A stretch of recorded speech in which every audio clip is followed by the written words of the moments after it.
지난번에 삼성전자는 언제 사야 할까라는 영상에서 3분기 실적 발표 이후 삼성전자를 유심히 잘 관찰해보자 라고 말씀을 드렸는데요. 실제로 내년부터 반도체 업황이 좋을 것이다 라는 게 본격적으로 선반영되기 시작하면서 삼성전자의 주가가 최근에 굉장히 좋은 모습을 나타냈습니다. 현재 주가의 이 가격적인 측면만 놓고 보면 역사적 고점 주변이기 때문에 부담감이 있으실 수 있겠지만 단순하게 가격이 높다고 해서 주가가 더 오르지 못하는 건 아닌 만큼 삼성전자가 앞으로 더 상승할 수 있을지, 상승을 견인할 요인들이 어떤 것들이 있는지 알아봐야겠죠. 오늘은 삼성전자를 바라보는 중요한 3가지 시선에 대해서 정리해 보도록 하겠습니다. 삼성전자를 바라보는 중요한 시선은 첫 번째, 반도체 재고 상황, 두 번째, 투자의 방향성, 세 번째, 기술의 방향성으로 크게 3가지로 정리를 해볼 수가 있습니다.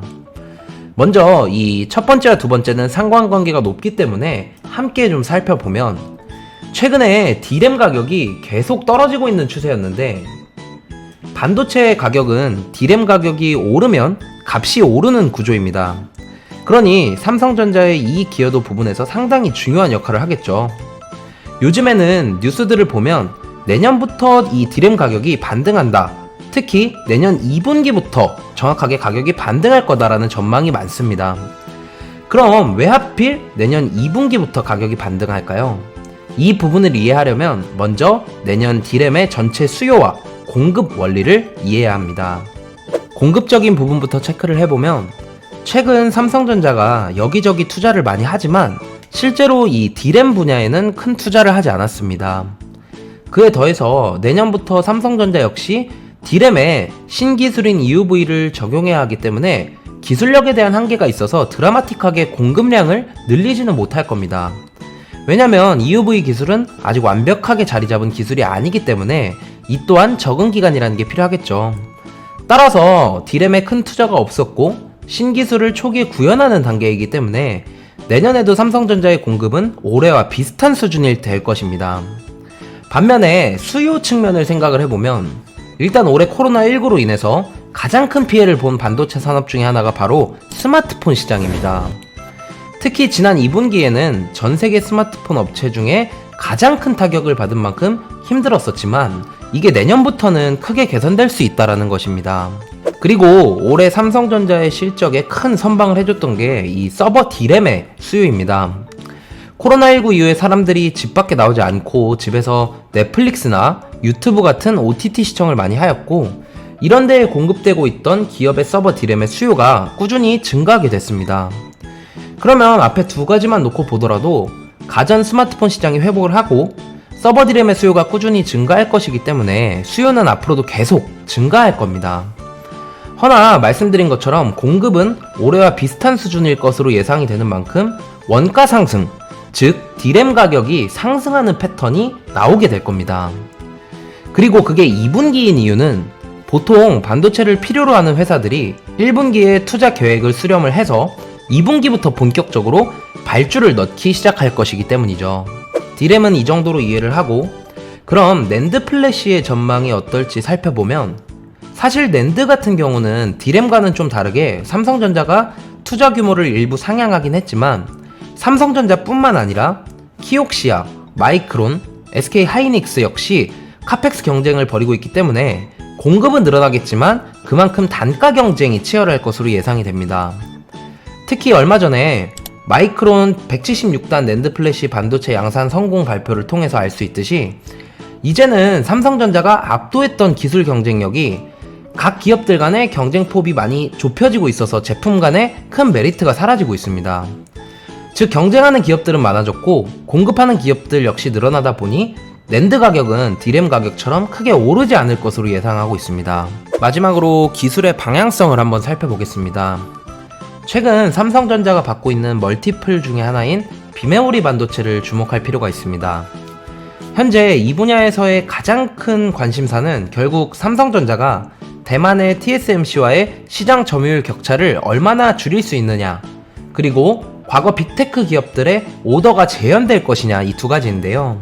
먼저 삼성전자가 TSMC를 따라잡을 수 있느냐 없느냐를 얘기하기 전에 삼성전자 파운드리 사업부가 기술력을 가지고 있는지 없는지를 먼저 확인을 해야 합니다.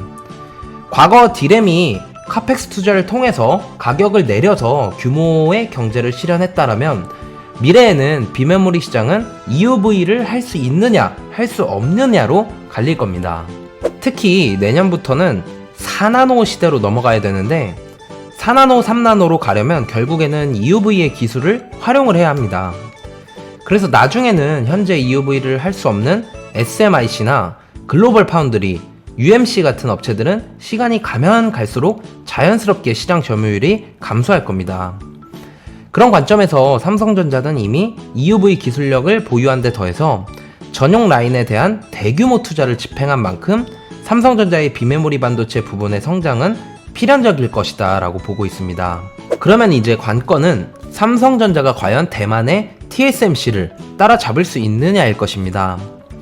일단 최근 시장 조사 기관인 트렌드포스에서 언급한 내용을 보면 현재 전체 파운드리 시장에서 TSMC가 약 53%, 삼성전자가 17%의 점유율을 갖고 있다고 하지만 향후 10나노 미친 미세 공정으로 내려가려면 삼성전자가 충분히 해볼 만하다라는 겁니다. 따라서 향후 관건은 EUV 장비를 누가 더 많이 확보를 할 수 있느냐의 문제일 것이며 최근 이재용 부회장이 네덜란드 ASML 본사에 간 이유도 분명 이러한 직간접적인 요청을 하기 위함일 것으로 예상을 하고 있습니다. 그렇다면 앞에서 말씀드린 세 가지 상승 요인들을 종합해서 볼 때 삼성전자 주가는 더 상승할 여지가 있다라는 게 결론입니다. 이는 단순하게 삼성전자가 국내 1위, 글로벌 초일류 기업이기 때문이 아니라 그 근거는 반도체 빅사이클의 주체가 연속성을 보일 수 있느냐 없느냐일 것입니다. 과거 삼성전자 주가가 좋았던 2016년에서 17년에는 D램 가격이 상당히 좋았었는데 당시에 D램 가격이 좋았던 이유는 서버 수요의 급증, 즉 비트코인 열풍으로 인해서 고성능 컴퓨터에 대한 수요가 급격하게 많아지면서 가격 상승이 급격하게 이루어졌었습니다. 여러분들도 잘 아시겠지만 비트코인 광풍이 불면서 서버 업체들은 앞다퉈서 서버 증설에 나섰고 심지어 D램 가격이 급등해도 지금 당장 데이터 센터가 필요하기 때문에 그들에게 가격은 별로 중요한 게 아니었을 겁니다. 그리고 이러한 서버 증설은 대개 B2B 거래를 통해 이루어지기 때문에 한 번에 거래하는 물량 역시 대규모로 거래를 하고요. 즉 돌이켜보면 결국 비트코인형 데이터 서버 증설 이슈는 연속성을 보이지 못했고 이벤트성으로 끝났기 때문에 반도체 사이클이 멈췄던 것입니다. 물론 최근에는 코로나19 영향도 있었습니다만 21년 이후로 펼쳐질 반도체 시장은 단기적으로 보면 이연된 스마트폰 수요 회복과 빅테크 기업들의 대규모 클라우드 서버 증설 투자에 따른 D램 수요 회복 및 가격 회복 모멘텀이 있습니다. 그리고 여기서 끝나는 것이 아니라 AR, VR, AI, 5G 그리고 자율주행으로까지 넘어가면서 연속성을 보일 것이며 특히나 5G나 자율주행 분야에서는 필요한 반도체 수량부터 엄청납니다.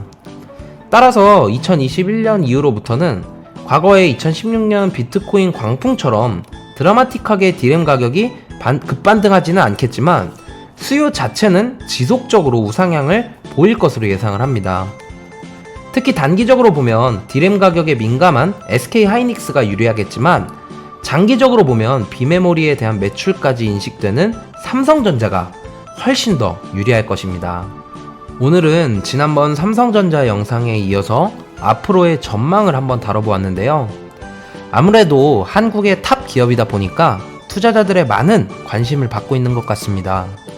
단순하게 네임밸류만 갖고 주식을 구매하기보다는 좋은 투자 아이디어가 있다면 더 높은 곳까지도 바라볼 수 있지 않을까요? 영상이 도움이 되셨다면 구독과 좋아요 부탁드리고 다음 영상에서도 좋은 내용으로 인사드릴 수 있도록 하겠습니다.